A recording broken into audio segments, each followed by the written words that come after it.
बसंतपुर गांव के उत्तर छोर पर एक बहुत पुराना बरगद का पेड़ खड़ा था। उसकी मोटी जड़ें जमीन को जकड़े हुए थीं और पत्ते ऐसे फैलते थे जैसे हर आने जाने वाले को छांव देने के लिए खड़े हों। उसी पेड़ के नीचे हर सुबह नरेश अपना छोटा सा ठेला लगाता था। ठेले पर ज्यादा सामान नहीं होता, एक भगोना सादी दाल, एक भगोना चावल और कुछ पुरानी प्लेटें जिन पर समय की मार साफ दिखती थी।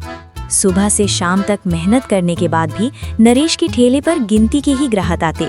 पसीना बहता था, धूप सहन होती थी, लेकिन कमाई इतनी कम कि बस घर चल जाए। अरे नरेश, आज भी वही रोज की दाल चावल, कुछ नया करने का मन नहीं करता क्या?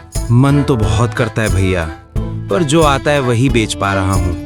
नया करने के लिए हिम्मत और पैसा दोनों चाहिए। पर रोज रोज यही खाएंगे तो आदमी भी ऊब जाता है। सच बता, इससे घर कैसे चलता है? क्या बताऊँ, सुबह से शाम तक यहीं बैठा रहता हूँ, तब जाकर 2 वक्त की रोटी निकलती है।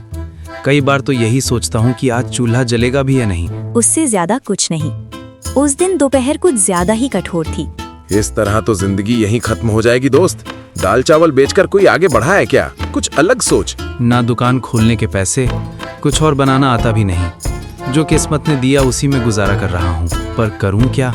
नरेश ठेले के पास चुपचाप बैठा सामने की सड़क को देख रहा था। ग्राहक चला गया, लेकिन उसके शब्द नरेश के दिल में गूंजते रह गए। वो ठेले के पास खड़ा रह गया, खाली सड़क को देखते हुए और पहली बार दाल चावल से आगे कुछ और सोचते हुए। तभी सड़क के उस सिरे से एक औरत अपने छोटे बेटे का हाथ पकड़े ठेले की ओर आती दिखाई दी। चल बेटा, यहीं कुछ खा लेते हैं। नहीं माँ, मुझे ये नहीं खाना। तो फिर क्या खाएगा? यही मिलता है। मुझे मटन बिरयानी खानी है। आज स्कूल में दोस्त लाया था, बहुत स्वादिष्ट थी। मटन बिरयानी, ये शब्द नरेश के कानों में किसी घंटे की तरह बज उठा। अरे बेटा, यहाँ मटन बिरयानी नहीं मिलती और वो बहुत महंगी भी होती है। चल बेटा, आज घर चलकर ही कुछ बना लेंगे। बच्चा चुप हो गया। माँ कुछ पल खामोश रही। उसकी चुप्पी में गरीबी की मजबूरी साफ झलक रही थी। दोनों आगे बढ़ गए। बच्चे के कदम भारी थे और माँ की आंखों में छिपी शर्म और दर्द नरेश साफ देख रहा था। ये सिर्फ एक ख्याल नहीं था, ये उसकी बदलती किस्मत की पहली दस्तक थी। रात अपने साथ सन्नाटा लेकर आई। दिन भर की थकान के बाद नरेश घर लौटा।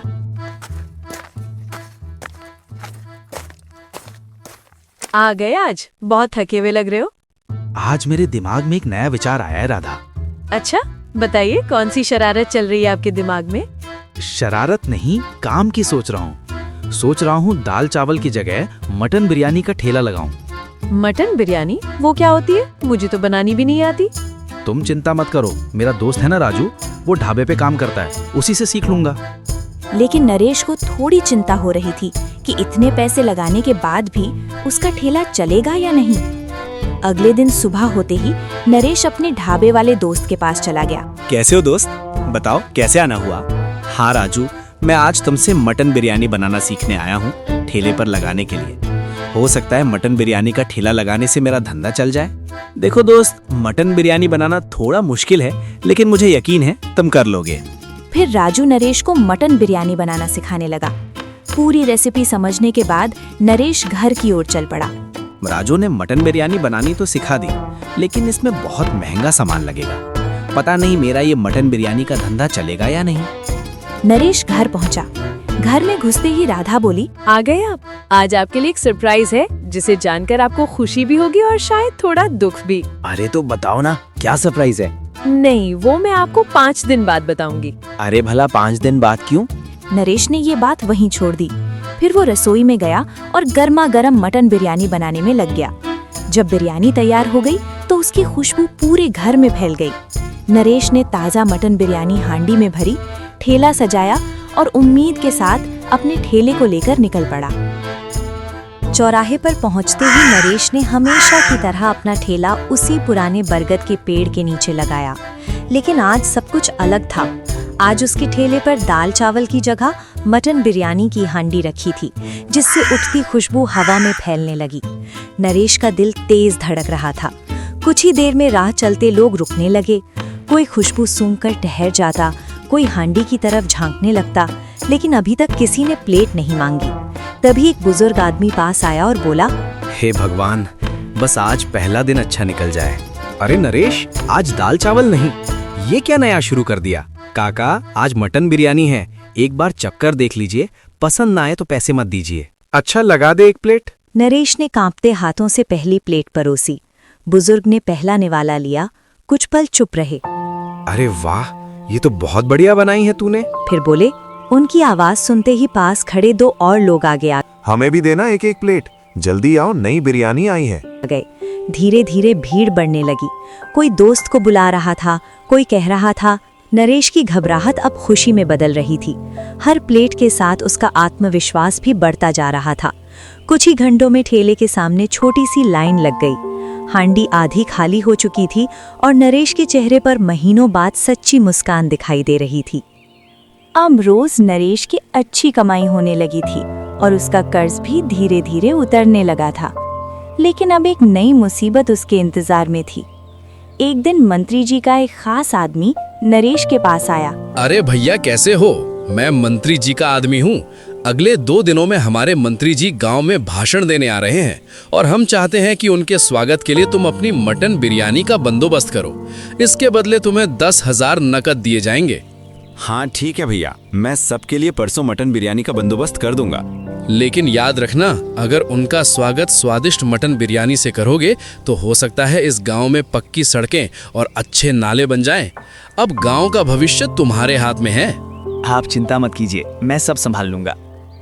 नरेश के चेहरे पर इतना बड़ा ऑर्डर मिलने की खुशी साफ झलक रही थी, लेकिन साथ ही उसे ये चिंता भी थी कि क्या वो सही सलामत मंत्री जी तक बिरयानी पहुंचा पाएगा या नहीं। पास ही खड़े कुछ लड़कों ने उनकी बातें सुन ली थीं। उनमें से एक शरारती लड़का बोला, ये बेवकूफ क्या मंत्री को खुश करेगा?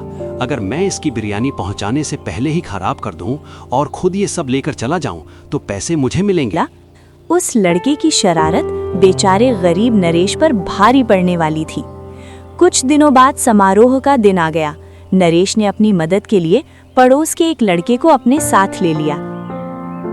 अरे नरेश भाई, आज सुबह मैंने गांव के चौराहे पर 2-4 लड़कों को तुम्हारी बातें करते सुना। कह रहे थे कि नरेश का ठेला बर्बाद कर देंगे। मुझे पहले ही अंदाजा था कि ऐसा कुछ जरूर होगा, इसीलिए तो मैंने तुम्हें अपने साथ बुलाया है। आज ये मटन बिरयानी किसी भी हाल में सही सलामत मंत्री के पंडाल तक पहुंचनी चाहिए। नरेश ने मटन बिरयानी को एक बड़े से मटके में भरा और उसे सावधानी से अपने ठेले पर रख दिया। ठेला आगे बढ़ा और उसके पीछे पीछे कालू पूरी तरह चौकन्ना होकर चल रहा था। दोनों दोस्त हर कदम फूंक फूंक कर रख रहे थे।